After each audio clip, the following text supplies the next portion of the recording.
He led the greatest war effort in his nation's history. And in the turbulent post-war years, he won the Nobel Prize for his work in the cause of peace. Despite his great achievements, both as a soldier and a statesman, he became the subject of bitter controversy. His name is George Marshall, and this is his biography.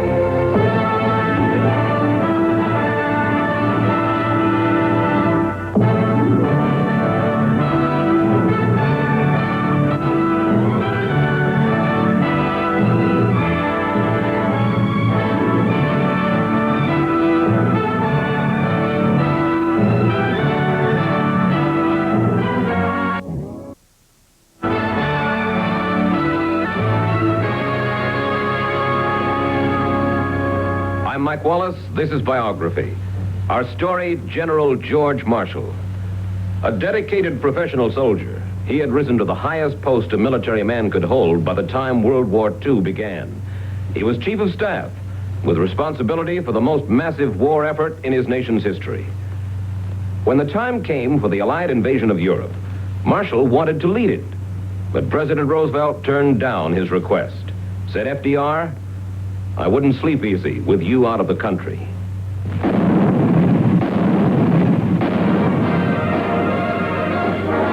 May 15, 1951. The guns of the Virginia Military Institute salute George Marshall. For him, this is a proud day, filled with memories and nostalgia. For his career as a soldier statesman had begun here at VMI a half-century ago.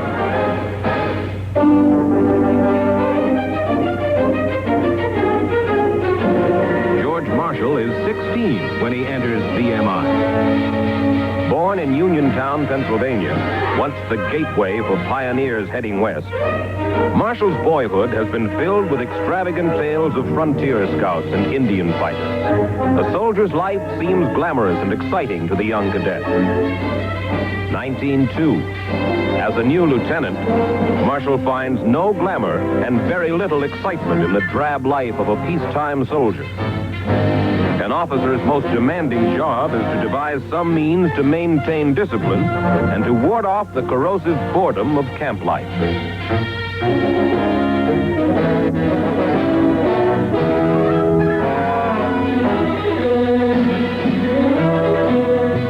Opportunities for promotion are almost non-existent. It will take Marshall 15 years to become a captain.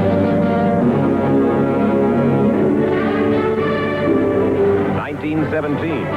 The United States enters World War I. The American Expeditionary Force, led by General John Blackjack Pershing, sails for France.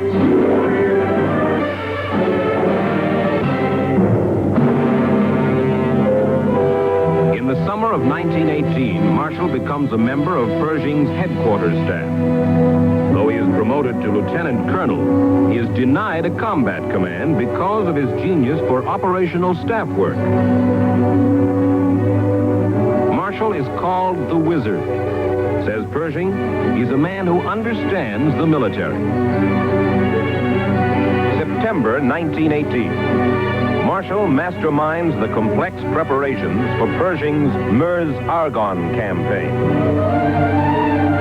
Thousands of troops and guns, 1 million tons of supplies are moved up to the lines with incredible speed.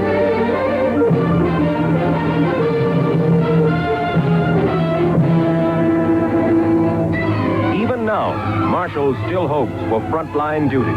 But the Allies are about to launch the offensive that will bring an end to World War I.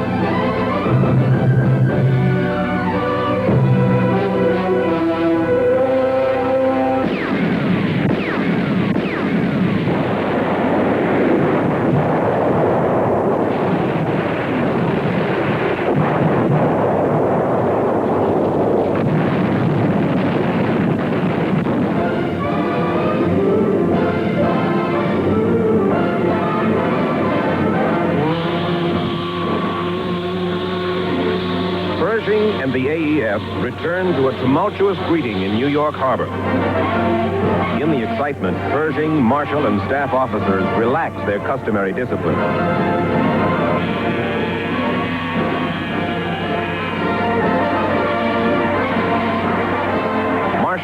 become the general's aide. And in the years to come, a warm friendship will grow between the two men.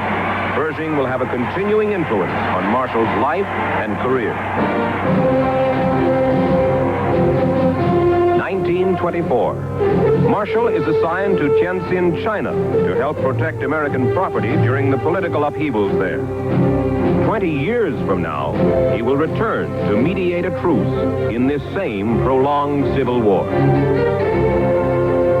In the early 1930s, General Douglas MacArthur plays a curious role in Marshall's life. As Chief of Staff for the United States Army, MacArthur signs an order which relegates Marshall to virtual military obscurity with the Illinois National Guard. Marshall is bewildered, hurt. His gray, drawn look, his wife later writes, is one I had never seen before and have seldom seen since. When retired General Pershing learns of Marshall's assignment, he appeals to President Roosevelt to promote his former aide. Marshall, Pershing feels, is being punished because of a long-standing personality clash between MacArthur and himself. It will be 6 years, however, before he is successful in gaining Roosevelt's recognition for Marshall. In 1939, largely through Pershing's efforts, Roosevelt takes an unprecedented step. He promotes Brigadier General George Marshall over 34 senior officers to the rank of 4-star general, and Marshall is named Chief of Staff of the United States Army.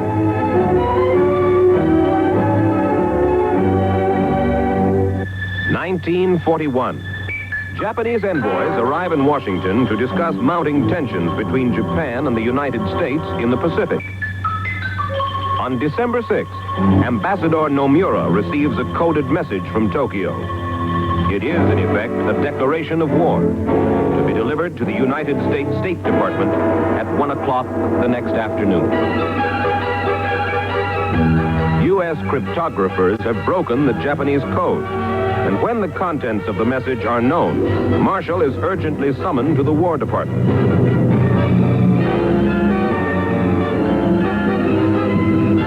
Sunday morning, December 7, 1941. After conferring with high-ranking Army and Navy officers, Marshall issues a warning to the American commanders at Pearl Harbor. When Army communications, however, cannot reach Hawaii, the message is sent through much slower commercial telegraph channels.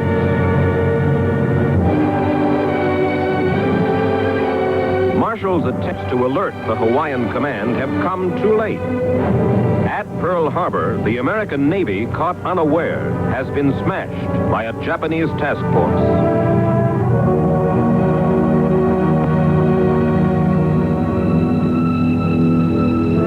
With the United States at war, George Marshall now commands the largest mobilization ever undertaken by the United States. His military planning, his decisions govern American forces covering 6 continents, 9 theaters of operation, and by the end of 1945, 8 million men. He insists on inspecting the battlefronts to judge for himself the progress of the war, what has been done and what must be done. When he meets combat men during his globe hopping, Marshall always feels a twinge of regret that in this war, as in the last war, his duty keeps him out of frontline fighting. Marshall's meeting with General MacArthur is marked by stiff formality. When we decided to win the war in Europe first, Marshall will say, this made General MacArthur feel that he was being neglected. There was some bitterness, some curtness. He meets also with George Patton. These two professional soldiers present a study in contrast. A flamboyant battlefield commander, Patton admittedly enjoys combat. Marshall, however, is a strategist who looks upon war with cold logic. To him, battles are the means to ending the war as soon as possible.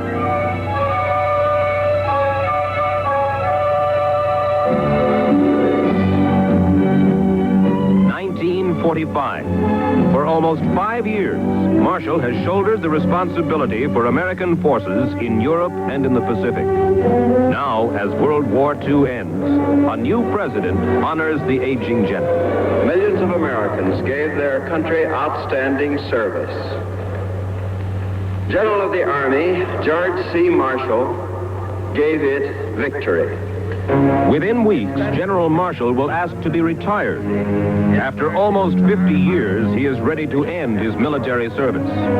But instead, he will face criticism, antagonism, and controversy, which will cast a shadow over the accomplishments of his distinguished career.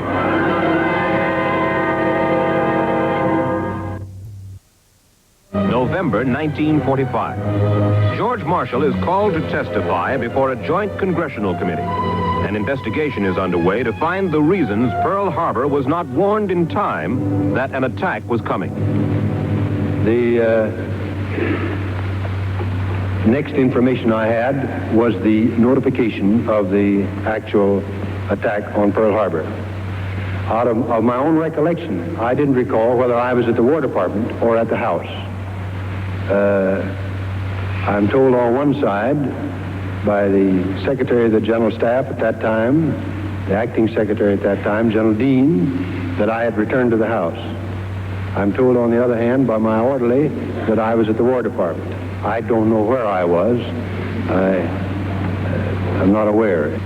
Controversy centers on Marshall's actions from the time he received word of the Japanese ultimatum until the hour of the attack. Admiral Stark tells me, and I'm quite certain he's right, I don't recall it, but he's undoubtedly right, that he asked me at the time of our second conversation that morning that they had a rapid means of communication and that I'd wish to use it. And I told him no. He couldn't, that must be a fact. I don't recall it. It must be a fact. The investigation grinds on for weeks. The findings are inconclusive. Eventually, the tragedy at Pearl Harbor is blamed on a breakdown of communication between high echelons of the armed forces. But veiled hints that Marshall deliberately delayed warning his officers at Pearl Harbor make the hearings an humiliating ordeal for the former chief of staff. Almost immediately afterward, Marshall, as President Truman's ambassador, is sent to China to help bring an end to the civil war between the nationalist forces of Chiang Kai-shek and the communists led by Mao Zedong. After negotiating an uneasy truce, Marshall urges a compromise, a coalition government of nationalists and communists. Though he is generally suspicious of the Reds, Marshall says that he holds out hope because, as he puts it, there is a definite liberal group among the communists. The nationalists, however, refuse to listen to Marshall or to compromise with Mao Zedong. Now, at Marshall's recommendation, the United States will halt shipments of war supplies to Chiang Kai-shek's forces. Marshall will describe his work as the most thankless assignment of his career. Later, his critics will charge that his activities contributed to the eventual communist victory in China.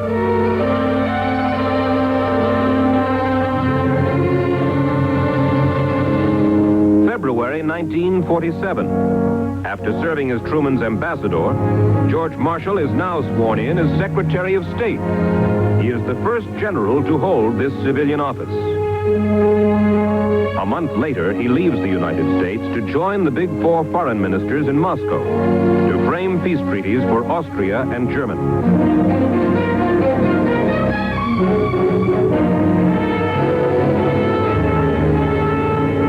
We're engaged in negotiations that affect the peace of the entire world. And naturally, we're quite conscious of the tremendous responsibility to the American people that rests on us during these negotiations. Up to the present time, there has been, I might say, more of frankness than of progress. But that is rather to be expected. In a matter of such grave consequence as this, with many differing points of view and differing interests, a great deal of patience and forbearance is necessary. Each group, each delegation has the interests of its own country closely at heart. That is quite natural, to be expected. But at the same time, we must find a common ground for the good of all mankind. After After 45 futile sessions, Marshall concludes that the communists seek only to exploit the weaknesses and then take control of Europe's war-torn nations. It is during this trip that Marshall begins to formulate a plan for strengthening Europe against communism. It is logical that the United States should do whatever it is able to do to assist in the return of normal economic health in the world, without which there can be no political stability and no assured peace. Our policy is directed not against any country or doctrine, but against hunger, poverty, desperation, and chaos. Its purpose should be the revival of a working economy in the world, so as to permit the emergence of political and social conditions in which free institutions can exist.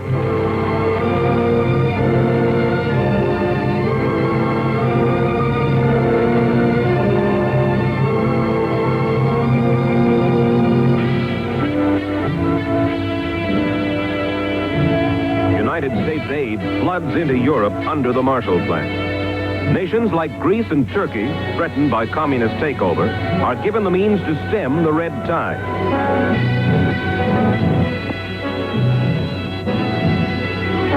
Dwight Eisenhower sums up the effects of the Marshall Plan for a congressional committee. One of the other things you hear is that there is no use of the Marshall Plan because the French won't fight, or the Belgians won't fight, or something else of that kind. I come back to the question of morale. If we cut through intermediate objectives, we finally get down to the basic and ultimate objective of the Marshall Plan, which is restore the morale of Western Europe.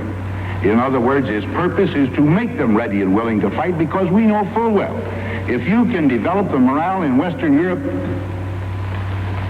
that they had once, there is no question about their safety. 1949. Following a long illness aggravated by the intense strain of guiding the foreign affairs of the United States, George Marshall retires. I have been asked to explain why I submitted my resignation. For one reason, it was bound to be quite a long time before I would be in condition to resume my duties.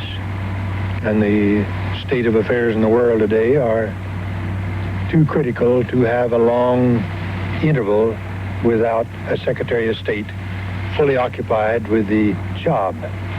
As for my future plans, they don't go much further than Mrs. Marshall and myself returning to the house to sit down and rest up from this pleasant ordeal, which I might say is probably my final appearance in such matters. Within a year, however, President Truman will call him back to duty when communist forces cross the 38th parallel in Korea and the United Nations police action begins. Appointed Secretary of Defense, Marshall goes to Korea to size up for himself the progress of the war.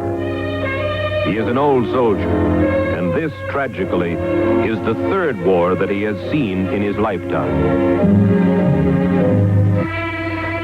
Upon his return to Washington, he is attacked in Congress by Senator Joseph McCarthy. McCarthy charges that Marshall's willingness to compromise with the Chinese communists in the past has led directly to the conflict in Korea. Marshall, says the senator, is part of an infamy so black as to dwarf any in the previous history of man. The rigid self-discipline and reserve that Marshall has developed all his life, however, keeps him from answering the charges. He is defended by the administration and by his friends, and he will let his record speak for itself. Now, a more pressing issue faces Marshall. General Douglas MacArthur wants to break the deadly stalemate of the Korean War by bombing communist bases just across the border in China. Even when he is refused permission by Washington, MacArthur continues to agitate for pressing the war against the Red Chinese.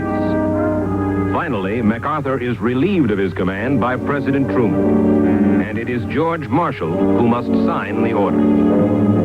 Later, MacArthur will say of Marshall, his enmity was an old one. Marshall wants to retire now for the third and final time. But he feels that to resign immediately after the MacArthur controversy would be misunderstood. 5 months later, however, on September 12, 1951, George Marshall makes a decision that will be final. Naturally, I'm very happy to be permanently back here at home and not shuttling between here and Washington.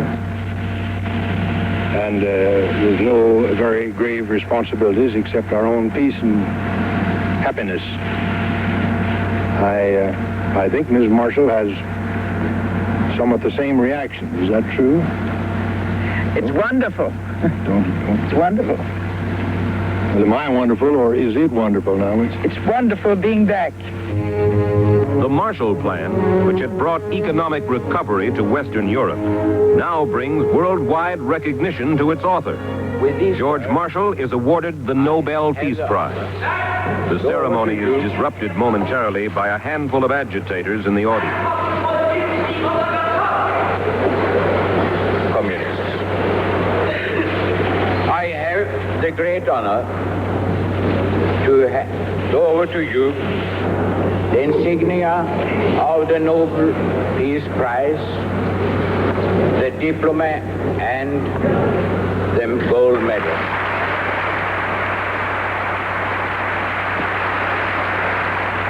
I accept this honor with profound gratitude that has been conferred upon me by the Nobel Committee. And I do it not merely for myself, more especially for the American people who alone made possible the authority and possible the funds which made the European recovery program a reality. Thank you very much.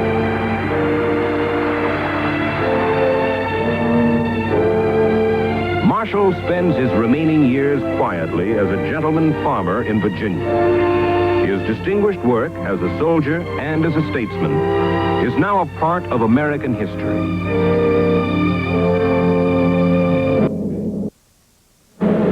October 16, 1959. George Marshall is dead at the age of 78. Said Winston Churchill, he was a rugged soldier, a magnificent organizer, and a statesman with a penetrating and commanding view of the whole scene. But George Marshall had always felt uneasy about extravagant praise. When he looked back on his own career, he said simply, "I did what I thought was right."